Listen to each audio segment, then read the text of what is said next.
People think the main moment in gambling is winning. Money, victory, the result. It seems logical. You win and you get the pleasure. But in reality, everything happens earlier. The most intense moment is not when you see the result. It is when you don't know it yet. The second before the card is flipped. The split second before the roulette stops. The pause before the slot hits a combo. It is precisely at this moment that a surge happens inside. Not the win, not the result, but pure anticipation. In this moment, the thought pops up in your head. What if it happens now? And along with it, slight tension, interest, hope. You haven't received anything yet, but you already feel more than after most wins. The paradox is that once the result is known, the emotion drops, even if you won, because the main thing disappears, the uncertainty. And that is exactly what creates the feeling that people come back for again and again. Now let's break down what exactly happens in the brain during these seconds. When you are waiting for the result, the brain is not in a calm state.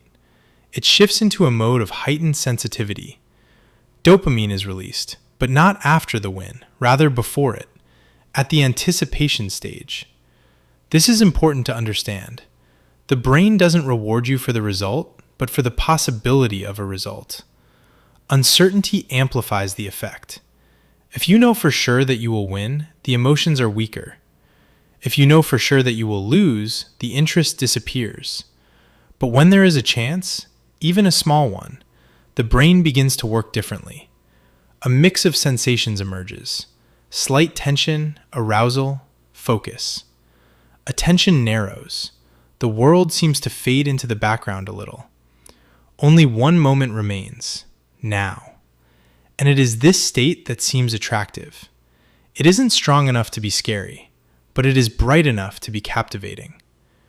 This is that very same slight rush, which quietly becomes the reason why a person wants to repeat this experience again. The body reacts to this before you even realize it. You are just looking at the screen or the table, but the process has already started inside. Your pulse quickens slightly. Your breathing becomes shallower. Your muscles tense up almost imperceptibly. This is not high stress. It is a subtle, almost pleasant tension. Attention narrows. You stop noticing unnecessary details. The focus stays on only one thing, the moment that is about to happen. A feeling of getting hooked appears, as if everything else can be put aside. There is only this anticipation and what will happen now. And the most important thing is that this feeling seems safe. It doesn't look like a risk.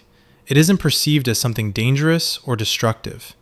On the contrary, it feels like a light drive, like something alive, interesting, even a little pleasant.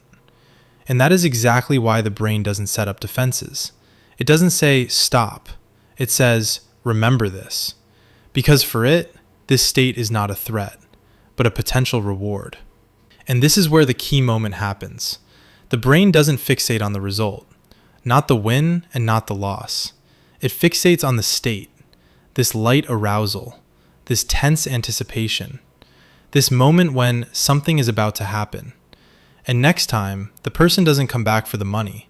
They come back for this feeling, even if there were losses, even if logic says the odds are low. Memory doesn't pull up numbers or facts. It pulls up a feeling. And a simple cycle begins. Felt it, wanted to repeat it, went back into the game.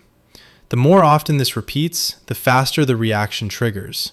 You don't need to wait long anymore. A single trigger is enough. A sound, a picture, a thought. And that same state appears inside again. That is how a habit is formed.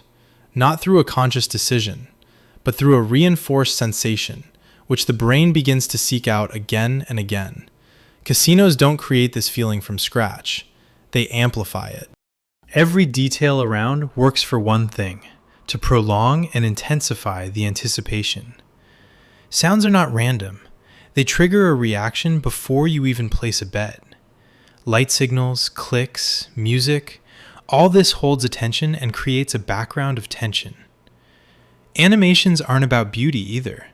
They slow down the moment of the result. The reels spin a little longer than necessary. Cards are flipped with a pause. The roulette seems to be thinking before it stops. This delay is key. It stretches the second of anticipation and makes it emotionally saturated. And there is one more powerful tool, the near miss. When you were one symbol short, when you almost got it. The brain perceives this not as a loss, but as a signal. You were close. And this intensifies the desire to try again. The tempo is also controlled. The game doesn't let you stop completely and think, but it isn't too fast either, so you don't miss the feeling. The ideal rhythm so that you are constantly in a state of light anticipation. And at some point, a breakthrough occurs. You are no longer playing for the win. It is hard to notice because from the outside, everything looks the same. The same actions, the same bets, but inside, the goal changes. Before, you wanted to get the result. Now, you want to feel this state again. That same tension before the outcome. That same now moment. Money becomes secondary. A loss doesn't stop you anymore. It might even intensify the desire to continue, because it seems like the next time will bring back that feeling. And the cycle begins. Anticipation to surge, to result, to anticipation again. The longer a person stays in it, the less they realize it. They think they control the process, that they are playing for a goal. But in reality, they are already following a state that the brain has learned to demand. The most important thing to understand is that this state, which seemed innocent and light, can be controlled.